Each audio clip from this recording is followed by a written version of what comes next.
وہ لہراتا نظر آتا ہے حزب اللہ کا جھنڈا۔ اللہ وبرکاتہ۔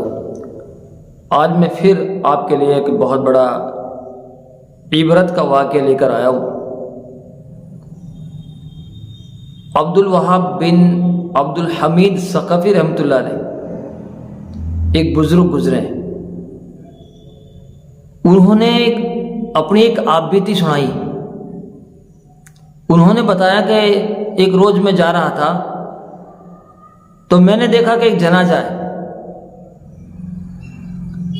اس جنازے کو جو لے کر آ رہے تھے، یعنی 3 مرد تھے، ایک عورت تھی۔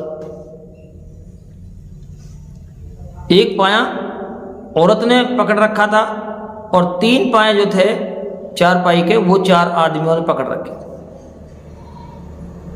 جب میں نے ان کو دیکھا تو مجھے بڑا تعجب سا ہوا اور میں جلدی سے بھاگا گیا۔ میں نے اس عورت کی جانب کا حصہ وہ میں نے لے لیا، عورت کو میں نے پیچھے کر دیا۔ ہم اس کو لے کر گئے، نماز جنازہ پڑھی اور اس کو قبر میں دفنایا۔ دفنانے کے بعد میں نے اس عورت سے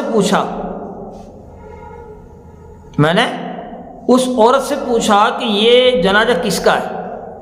تو اس عورت نے کہا کہ یہ جنازہ میرے بیٹے کا ہے۔ میں نے کہا کہ تیرے محلے میں، تیرے گاؤں میں ایسے آدمی نہیں تھے، کوئی مرد نہیں تھا جو تیرے اس کے پائے کو تیری طرف کے پائے کو کوئی پکڑ لیتا؟ اس عورت نے جو جواب دیا،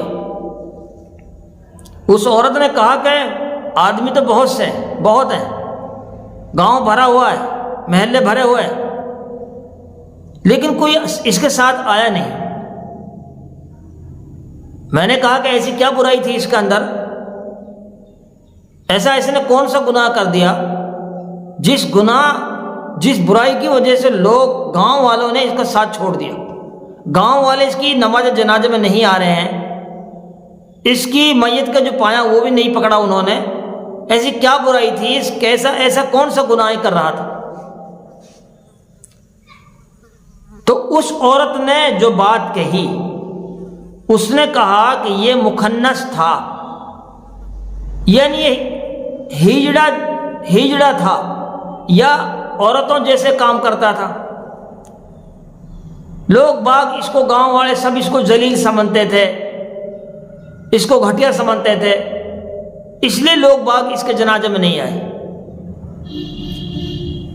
ہم نے اس کو دفن کر دیا اور دفن کرنے کے بعد جب میں اپنے گھر پہ آ گیا تو رات میں نے خواب دیکھا، اور خواب کے اندر ایک ایسا حسین خوبصورت لڑکا میرے خواب میں آیا، میرا شکر ادا کرنے لگا۔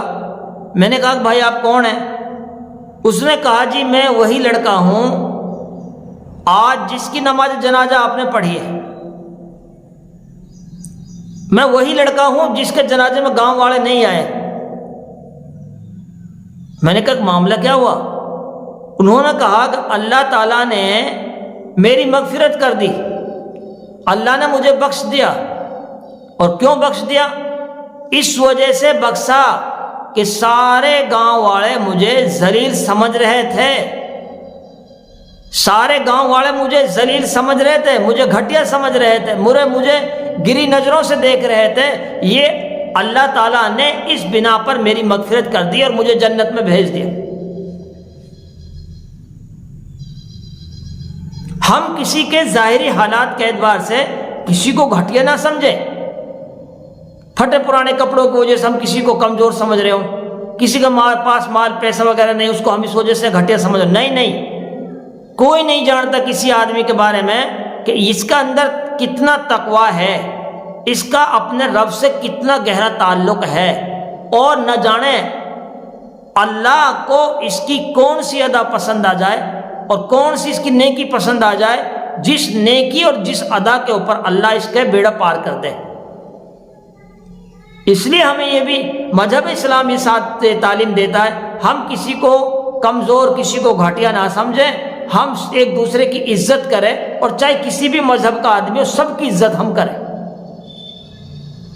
تو آپ ضرور ایسے واقعات کو سنیں، ان کو دوسروں تک بھی ہم بھیجیں، ہو سکتا ہے میرے اور آپ کے کہنے سے کسی کی زندگیاں بدل جائیں۔ یہ بڑی قیمتی باتیں ہیں، اللہ مجھے اور آپ کو عمل کرنے کی توفیق نصیب فرمائے۔